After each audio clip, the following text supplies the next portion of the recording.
Okay, mga kaibigan, mga kaluto, ito po yung gagamitin po natin sa paggawa ng dinakdakan at saka crispy sisig.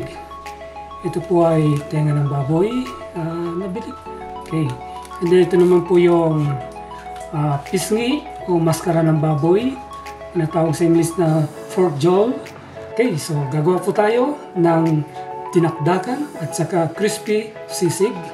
I hope po na magustuhan nyo ang ating recipe sa araw na ito. Hindi po kayo, samahan nyo ako sa paggawa nito. So ngayon po ay magpapakulo tayo ng tubig. Pakukuluan natin itong ating pisngi ng baboy.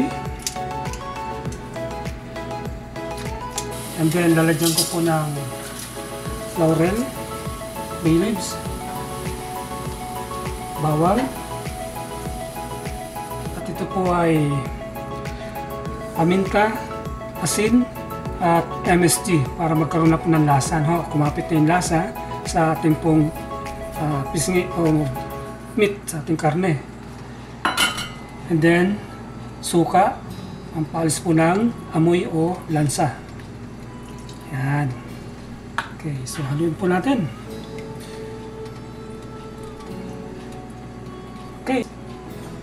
And of course, ito po ang tenga ng baboy.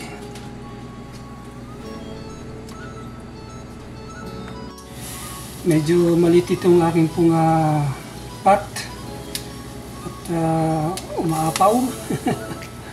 Ayan, balik-balik ka rin lang po, ano?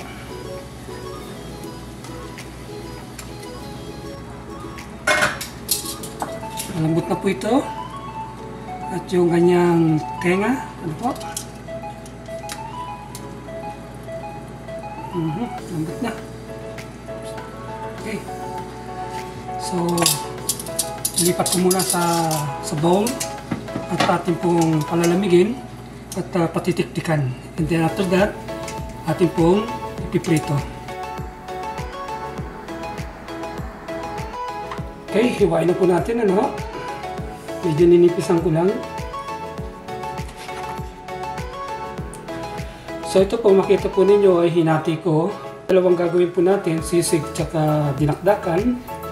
So ito pong isa ay i-deep fry ko sa mantika para lumutong siya.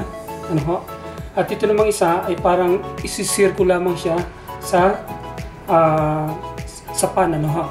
Isisir na po natin itong kan. Ating gagawing dinakdakan.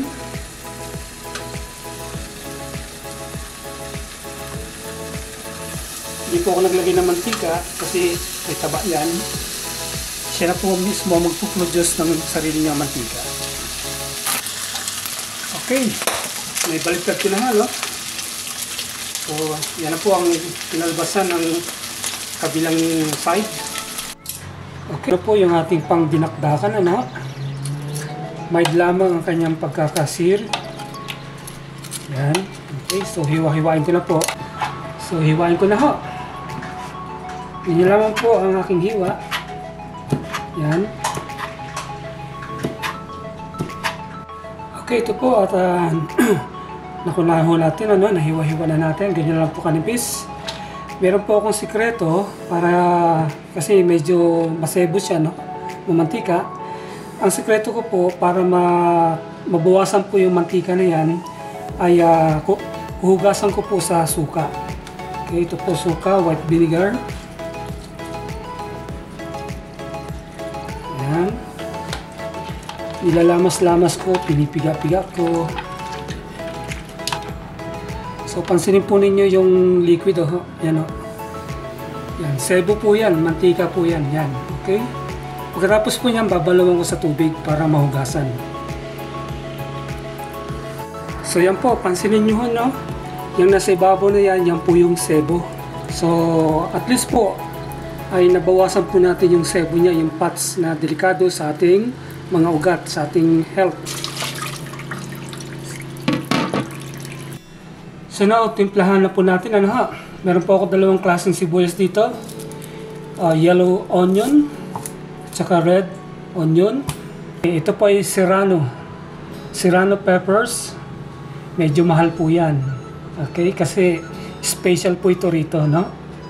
Yan. So, yan po ang alternatives po natin para po sa siling green na haba. Okay, mga kaibigan, ano ito? Ito po, lalagyan na natin ating mga ricado, no? So, ang hiwa ko sa sibuyas ay ganito kahaba. Kasi chop siya, no? Kasi mas maganda tignan pag ganito po ang hiwa kaysa yung square, ano? Anyway, makikita po natin mamaya. White onion. At yung ating pong pepper serrano. At dito po, meron tayong ground black pepper.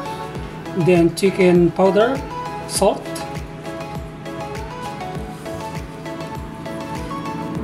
At ito po yung ating mayonnaise. At lalagyan ko po ng white vinegar. Then, imimix ko po. Ayan. Ayan po, nahalo ko na yung ating mayonnaise with vinegar. Now, ilalagay ko na po rito. Okay. Wow, sarap nito. Tingnan niyo po mga kaibigan, ano, yung pagkakahiwa natin ng sibuyas. Chop siya, pahaba. So, ang ganda pong tingnan. Ano, unlike pag hiniwa natin yung sibuyas ng squared. Ayan. Now, para magkaroon po ng konting kulay, lalagyan ko po siya ng paprika. Okay? So, ito po, 1 teaspoon ng paprika. Optional lamang po ito, no? Kung gusto pong gayahin o hindi, okay lamang po yan. Pero ako po, ilagyan ko para medyo may kulay naman siya.